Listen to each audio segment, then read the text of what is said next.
Hello, this is Xavi, and this is an interview about women's football marketing from the blog xavibove.es, a blog born to grow your impact in women's football. Today, it's a great pleasure to welcome our guest, Ebru Koksal. I had the privilege of meeting Ebru at the first edition of the Athens Women's Football Summit. Ebru started her career in football at Galatasaray Istanbul Sports Club in Turkey, working for the club from different positions as marketing, finance, stadium, and general management. In 2011, Ebru was named Executive of the Year by the Stadium Business Awards. After that, she became the first woman to be elected to the Executive Board of the European Club Association and also the first and only female General Secretary of Turkish Football Federation. Following her passion about leadership and gender equality, Ebru worked with FIFA and UEFA as consultant, and after, she was appointed the chair of Women in Football, a network of professional women working in and around the football industry. Currently, besides her position in Women in Football, she is also a senior advisor for J. Ster & Co., a non-executive director at Doublepass BV and MNT Healthcare, a member of the Scottish FA Equality and Diversity Advisory Board, and also founding member of the 30% Club in Turkey. A kind, honest, and constructive woman in search of equality and leadership. Ebru, thank you very much for your time and for being here with us today.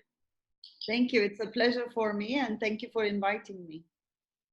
Perfect. So first of all, Ebru, given your solid background in business and football, which could be a useful business lesson that you have particularly learned in football, but also in women's football? I think among all the lessons, one I would probably for sure say is a lot of the times we think in hierarchical structures, the responsibility always lies with the person at the top and the person with the authority to deliver change or deliver big projects. But in reality, each and every one of us, no matter what our title might be or what our position might be, can opt for starting a change movement or can volunteer for important positions or large projects. So not letting boundaries inhibit you probably has been the biggest lesson that I learned, because if you just sit in your corner and wait for a promotion or someone to come and tap on your shoulder to say, would you now like to work on this project? It doesn't always happen like that. But if you are someone with aspirations and ideas and passionate about something, just get yourself out there and ask to be included in these kinds of projects or put forward your ideas. Never be afraid to speak up. I think you never know who will listen and who will be convinced by your passion and your convictions. So it's really worth it to step out of your comfort zone and try things that are challenging you. And Ebru, I believe also that this spirit of challenging and starting a movement, they are also very related to women in football, which celebrating women's achievement, challenging discrimination, and sharing professional expertise are one of the main pillars of the work you do to women in football. What are the main challenges, Ebru, that you face every day following these objectives? Of course, it's very similar to any NGO that's trying to do work around the gender equality area.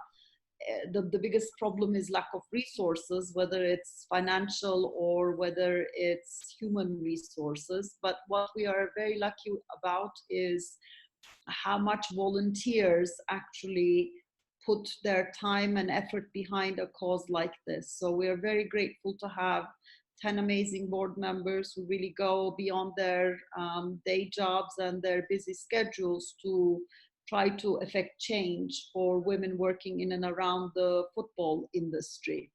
The second biggest challenge is obviously we work at all levels of the pyramid and the decision-making environment, and it's always much easier to upskill the women, you know, teach them to be more courageous, and encourage them to step up to leadership positions, prepare them for the next level of challenges.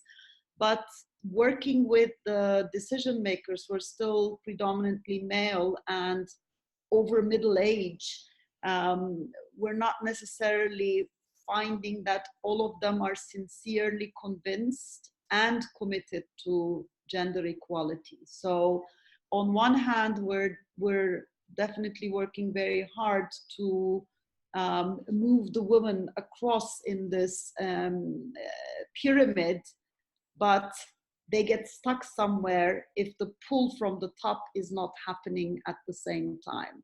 And yes, women in football's work is predominantly in the UK, but we have a big followership in the rest of Europe as well as the world. And we are now working on some new ideas and projects where we hope to also impact the European landscape as well for women working in the industry. And for that, we need many more partners, many more believers, many more male allies. So it's quite challenging work, but it's also very rewarding as well for anyone who is involved. I think the most valuable thing is when you receive these messages from women who have attended our events or courses and have been encouraged, have been inspired, and they tried something that they have not dared to do before. It happens, and then they're forever grateful and saying, thank you for encouraging us. So it's these, on one hand, it looks like small moves, but it's actually big steps, considering where women were a decade ago or even before that. Very interesting, especially also because Ebru, you addressed to the mindset and the education, the importance of challenging mindset. And this is something we are seeing in brands, Coca-Cola or Nike or Visa, Iberdrola. They're investing more and more in women's football. What do you think that brands, why do you think brands get interested in women's football? I think there are several reasons. First of all, because of the growth potential. I mean, yes, women's football is starting from a low base, but its growth has been exponential in the last decade, especially year on year, from viewership figures exceeding 1 billion in the Women's World Cup this year to domestic matches, attendances, as well as TV viewerships in several countries like, Spain itself, England, Holland, the US. So it's a big movement. Yes, the numbers are still small, but when you get involved as a sponsor at this stage, you're also able to help shape the future and the growth. And it's a clean page, it's a clean sheet. And you're able to help recruit more fans. Interesting enough, currently in England, actually the viewers of the fans of Premier League, according to a study that was done by Enders Analysis, 29% are women. And then you say, well, if they're not watching men's football, they must be watching women's football. And when you look on the women's football side, 37% of the fans are women. So we simply need to get more women to support women's football, and also either in person by attending the matches or on TV. And this, as you know, as an expert in marketing in sports, you know very well that the sponsors at the end of the day want to see more people interested watching the game, either in the stadiums or on social media or on TV, because their name association and brand association becomes much more valuable if they are able to reach more audiences. So that's a very important consideration for the brands. And thirdly, on men's football or on the other sports side, the sponsorship area is so crowded. It's sometimes very difficult to get yourself heard.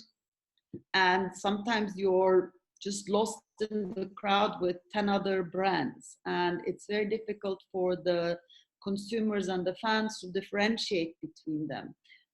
So the first movers nowadays in the women's football have a wide open space that is available for them to claim and to grow together with the brands and the clubs and the leagues. So I think that's a very, very valuable opportunity.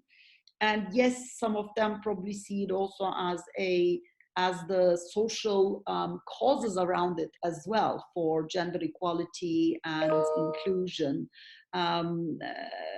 But in general, I think there is definitely a business and a commercial argument for being involved in women's football as well. You refer to the World Cup that happened last summer in France in 2019. For instance, Nike, they increased their sales by 7%, and also their clothing for women also increased all over the world. What is the main footprint that you think that the World Cup led for women's football worldwide? I think, first of all, there were several first-timers watching women's football. I mean, I was in Turkey for most of the tournament, except for the final and the few days leading towards the final. I was in France, but I could see the reactions when people were watching on the national television, saying, because women's football, for example, in Turkey is not a very big part of women's sports, and male viewers were very impressed, saying, wow, this is really high level, the pace is fast, and look at the skills and the technical skills on the players, and they found it quite amusing actually to watch. So the wider audiences, and also the fact that even cab drivers or people on the street were talking about the Women's World Cup, I think that's a huge change that we haven't seen before. I mean, 2015 was wonderful in Canada, but I think France opened a new chapter in terms of awareness as well. And delivery of the tournament was impeccable, and I think the level of play has also improved compared to the last World Cup.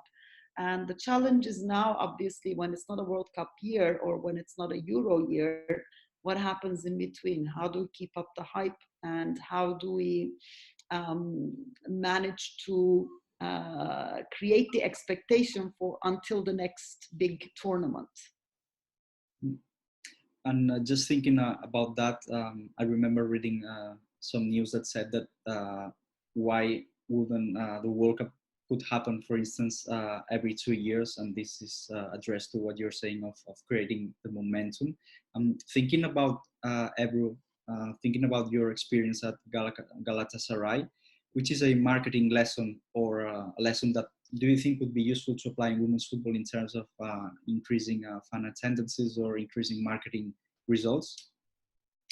I think one idea that worked really well for Galatasaray and also for the Turkish market has been co-branded products. So, for example, we had credit cards that every time you spend money, the club receives a certain percentage of the spending. I know that some other clubs have that in the UK, but the revenue flow to the club has not been that big in those cases. So that's worked really well. So every time you could convince the fan that by using this co-branded product, it's not costing him or her more.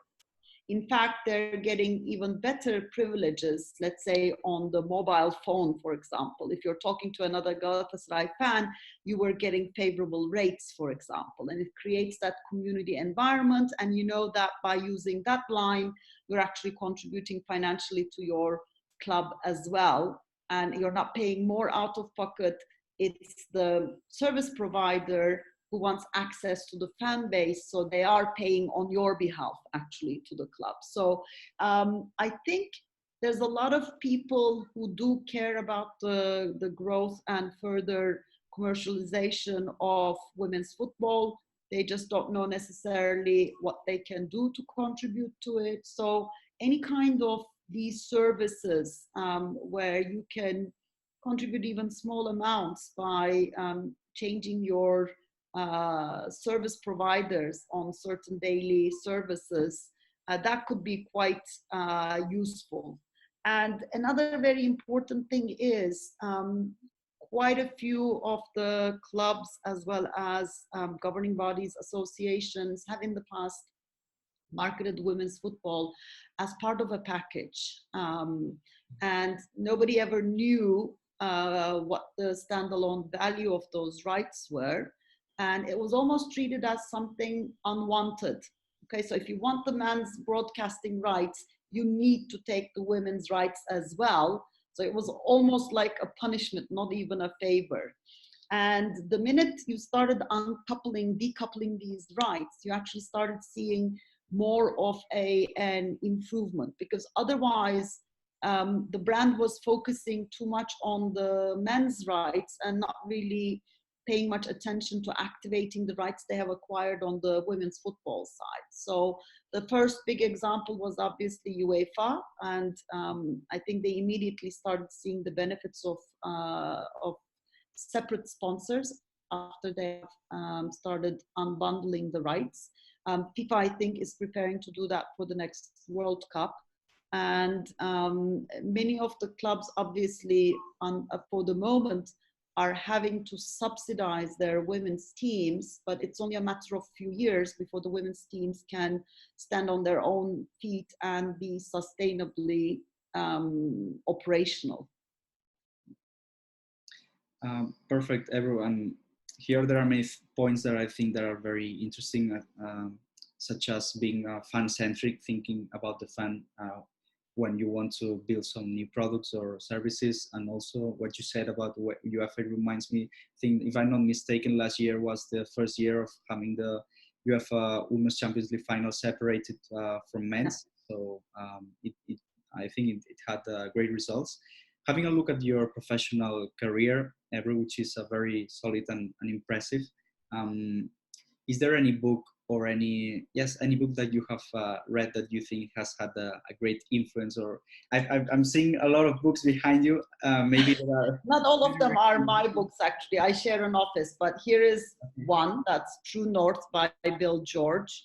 I think I will, for me, the leadership journey, self-discovery, learning about my own strengths and weaknesses have been actually a much more important learning throughout my career journey.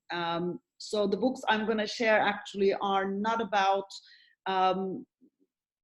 what is the best marketing practice or something like that. That you can certainly find out somewhere else. But I think every leader needs to spend some time really truthfully going after self-awareness, not just relying on how they view themselves, but really trying to understand how their leadership reflects on other people, and honestly and sincerely seeking feedback, trying to improve their weak areas. And for that, this book about True North, first of all, is a very important book on self-discovery, and it's played an important part in my leadership journey as well since 2014. The other one is Brené Brown's Dare to Lead. For sure, another important book that needs to be read by anyone who wants to take up leadership positions, not just in football, but in general. And the last one is Emotional Agility. You asked me to pick three. So, and this one is by Harvard Medical School professor Susan David. This one also talks about whether it's our personal lives or work lives, how emotions can actually tie us up and hinder us. And it's not about ignoring, it's not about suppressing these emotions or trying to pretend that they don't exist, but it's about learning to cope with them. So all leaders face significant challenges, especially if they're at the top of the organization in football. There are too many stakeholders, too many parties wanting different outcomes, or they have different priorities. So a leader in football needs to be extremely resilient and well prepared to all these kinds of challenges. So for me, these kinds of books have been much more helpful than the business books. Wow, thank you, Ebru. Thank you very much for your recommendations. And actually, I remember I had the opportunity last year to listen to your participation both at the Athens Women's Football Summit, but also at Wanda Metropolitano with the Congress Leadership Women Football. And I remember two things get stuck with me. They were being knowledgeable and being the most knowledgeable person in the room, and also embracing risk. And this book show also this spirit that you have. So thank you for sharing these recommendations. Ebru, I would like to ask you now, which is a failure or an apparent failure that you think that has set you up for later success? Well, I talk about my sort of life story and career journey quite a bit, and it's online in some public talks also. I guess this whole period leading up to 2010-11 period, where it was one success after another, and after I had to leave the Turkish FA in 2012, that was the period when I started looking at what went wrong and why I was out of my job in 4 months and 5 days, and out of my dream job, and what I could have done better there or at Galatasaray. So I took some time off to really reflect and try to identify what I could have done wrong. And throughout that process, I also had become quite addicted and hung up on being the CEO, being a board member, having a big title, having a big public presence. So once you are out of that kind of a role for a while, you just don't know how to make impact. I mean, you still have your passion, you still have your ambitions, you still have to change the world and make it better for women, for example, but you struggle thinking, I'm no longer in a position of power. But then you learn that actually change doesn't necessarily have to start from the most senior person or from the most powerful person. I mean, look at Greta, for example. She's a high school student. Who would have thought that she would have sparked such a climate change mission? Or, I mean, obviously, Megan Rapinoe is a hero for many people these days, but she was known until a year or two ago as one of the most skilled and best players. But then she took it upon herself. I mean, there were hundreds and thousands of people who could have done it, but she said, no, this is my mission now. So I think the most important thing is not to be stuck too much with failures. They happen because this is life. I mean, life is not just a ladder. It's a jungle gym. So you're going to fall many times. And as kids, we used to fall every day, at school or playing in the playground or, competing in sports or whatever. And just being able to keep that spirit and get up every time and look for a new way to make a change, make a change in the world and leave a legacy. So the failures should not be feared. And obviously, it's not pleasant when it happens, but the most important thing is to be able to think back and understand what you learned, and hopefully be better prepared if and when a failure comes again your way. Well, I think that this experience is very valuable, everyone also very admirable in the sense of taking a step back to reflect and then to move further. Just to finish the interview, the last question, Ebru, is focused on what advice or recommendation would you give to any smart, driven student or young professional about to start to work in women's football? I always say, don't be afraid, and don't be afraid to ask, don't be afraid to question, don't be afraid to try, because at the end of the day, hopefully you will not die. What's the worst thing that can happen? Yes, there might be some heartbreaks and disappointments and failures and embarrassments, but that's how you learn, actually. And to keep an open mind, to be ready to step out of your comfort zone, and never ever losing curiosity and never stopping to learn. I think especially the world these days is changing so fast, and the younger generation, the Z generation, is much more lucky because they were born into this new world of technology and fast-paced developments. It's a bit more difficult for us to keep pace, but as long as you keep your curiosity and spend some time every day, every week, every month to learn something new, I'm very sure that everyone will be able to find their passion and find a way to make the future a better place to live. Excellent. I really appreciate Ebru, your time and your precious insights. I think that also from the side of self-development, women's football, business, marketing, you have provided so valuable lessons. So thank you very much, Ebru, for your time and for your contribution.